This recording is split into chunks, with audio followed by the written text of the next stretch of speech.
pada sepi semua di sini. Kayak begini. Begini ya.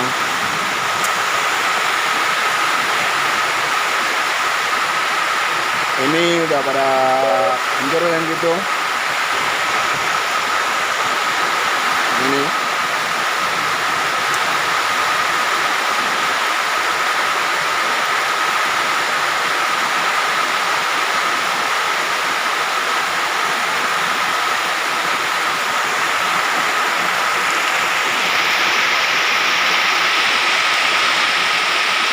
Itu tukang bengkel yang ada tambal ban gitu.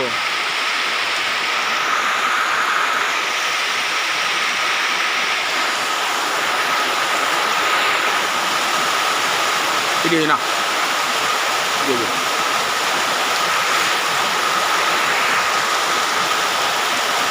Nah, kita bilang gitu bahwa kan makanya kalau bagus sih nanti bagus kita rame-rame di sini.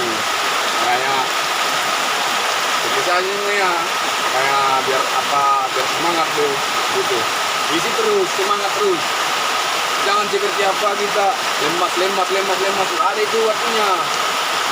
Makanya saya bilang begitu berkata, beliau pun mengata jika yang bagus kamu dapatkan jika jalan yang bagus katanya. Makanya begitu saya berencana